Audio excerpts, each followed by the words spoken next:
कवन मैया गोर बारे कवन मैया करिया कवन हो मैया ना कवन हो मैया ना कवन मैया गोर बारे कवन मैया करिया कवन हो मैया ना हो कवन हो मैया ना हाथी नया गावा के पातर हो कवन हो मैया ना हाथी नया गावा के पातर हो कवन हो मैया ना कवन मैया गोर बारे कवन मैया करिया कवन हो मैया ना हो कवन हो मैया ना हाथी नया गावा के पातर हो कवन हो मैया ना हाथी नया गावा के पातर हो कवन हो मैया ना। क्या बात है क्या हो?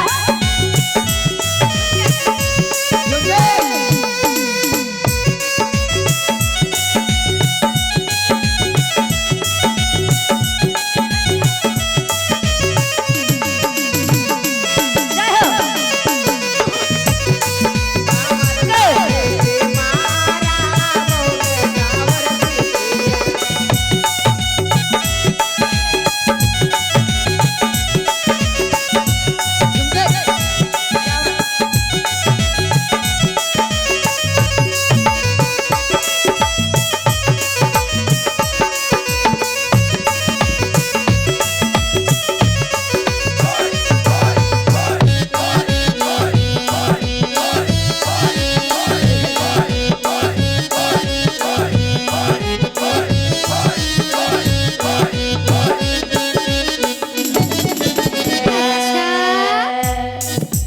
काली मैया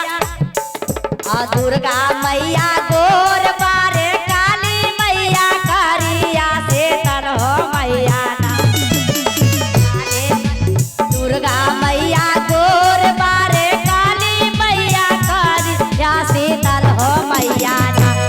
गावा के पातर हो सीतर हो मैया ना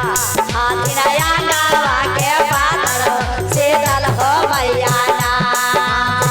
गावा के पातर हो सीतर हो मैया ना। क्या बात है झूम के लगा रहा है एक बहना बिजू की भवानी दीदी झूमिए क्या बात है पूरा झूमना है।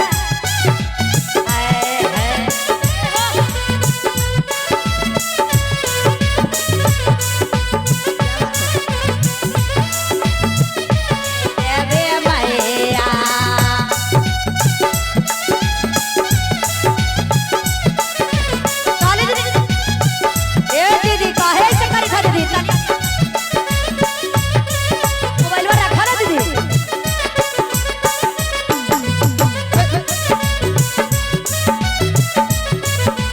जय हो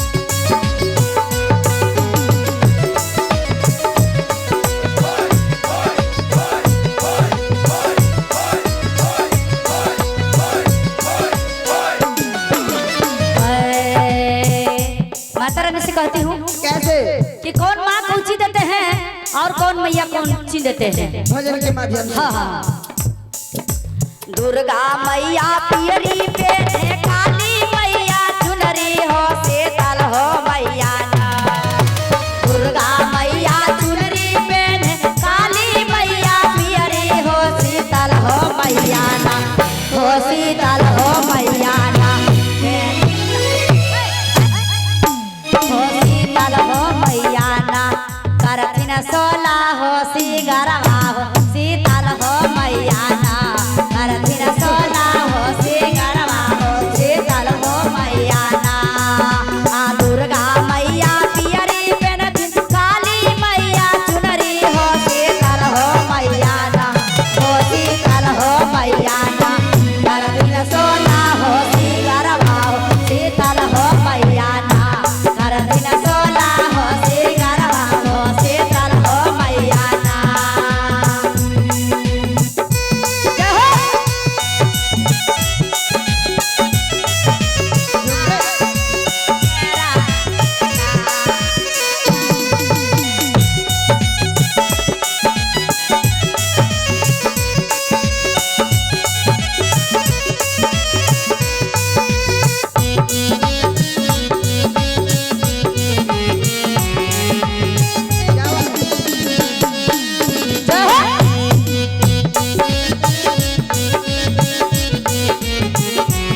देथिन काली मैया बेटी हो मैया ना